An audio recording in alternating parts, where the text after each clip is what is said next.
Yes, of course. We're going. Yeah. Okay, you take one large head of cabbage, remove the core, and then you put it in a large pot of boiling water.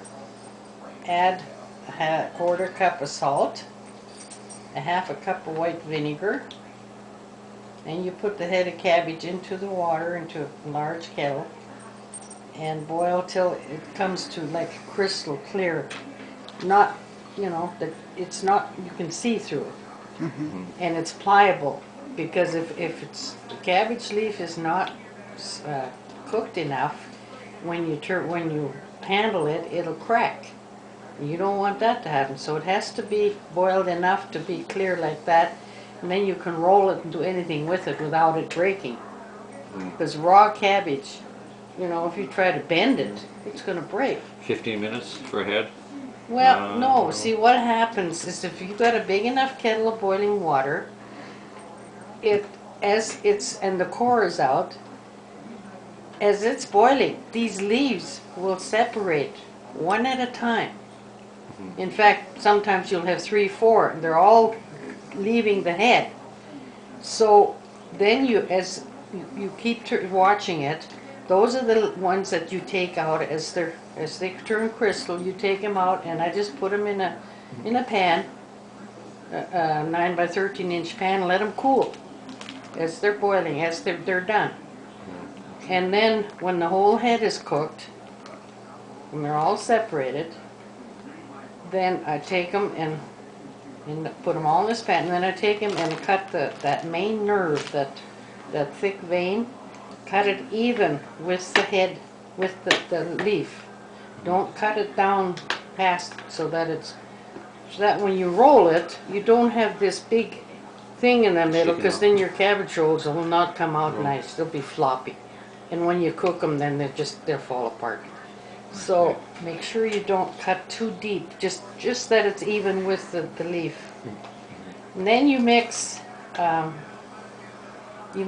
pounds of seasoned pork, sausage, a pound of hamburger, 1 1/4 cups of long grain rice, not cooked, don't cook it. It's got to be raw. You add 2 or 3 teaspoons of salt, tablespoon of garlic powder, or you can, if you like the whole garlic, you can chop the whole garlic in real fine, mix it up. And you need at least 1 large onion, and 3/4 of a teaspoon of black pepper, 3/4 teaspoon of paprika, and you mix this all up, your rice, your meat, and all your seasoning. Mix it up real good. Then you take your cabbage leaf one at a time. I just take them in the pan, take them out, and as the cabbage is always, the outer leaves are always bigger, so you're going to have bigger cabbage rolls. And then as you get towards the middle, they'll be smaller. So you'll have some at the end that'll be just wee little ones, and then medium size, and then the great big ones. And what you do there is just put the amount of meat that you think, that if it's a big leaf, you would probably take a bunch of meat rolled up about this width or this size, roll it up into your leaf and push both ends in. And then what you do is, to cook them, you just put them in a roaster pan. I use just a regular enamel roaster pan, and I line it with sauerkraut. Not real thick, just, you know, spread it all over. On the bottom underneath that too? Bottom of your roaster. Then you lay your cabbage rolls in, and don't put them in too tight, because that rice is going to expand. Oh, give them a little room. You've got to give them a little bit of room. Say your roaster pan's this small, you might get 8 or 10 depending on the size. But leave, like, you know, don't shove them in real tight. One layer, you can't double layer them? Yeah, and then you put, after you got the 1 layer down, then you put some more sauerkraut on top. Then you put another layer on top, and that's how you go. And then for one head of cabbage, it depends upon the size. I always use a large can of tomato soup. Just How many cabbage rolls?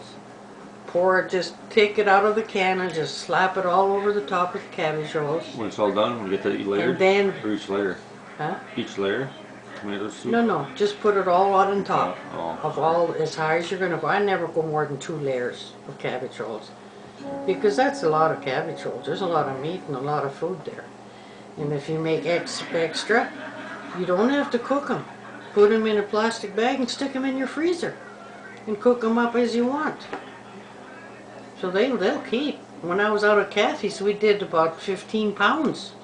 And we put it all 6 or 8 in a baggie, froze them, so whenever she wanted to make cabbage rolls, she'd take it back out, put them in her little roaster pan and cook them up for a meal. Tomato sauce and sauerkraut. And put the sauerkraut and the tomato soup on. And then, don't forget, after you've got the tomato soup all over the top, you make sure you've got enough water to cover those cabbage rolls. Because if you put them in the oven, they're going to dry, and they're just going to, well, they'll taste good, but they'll be so dry, and you don't want them dry. That juice from that sauerkraut and the flavoring, it goes all through. And then you need the water for it to go into, as it's cooking, the flavor goes all into the, from the cabbage and the sauerkraut and the meat, and it stays nice and juicy. And I put them in at 350 degrees, and I'll put them in there until they start to bubble. Then I turn the temperature down to 300. In 2.5 hours, you should have a roaster pan done.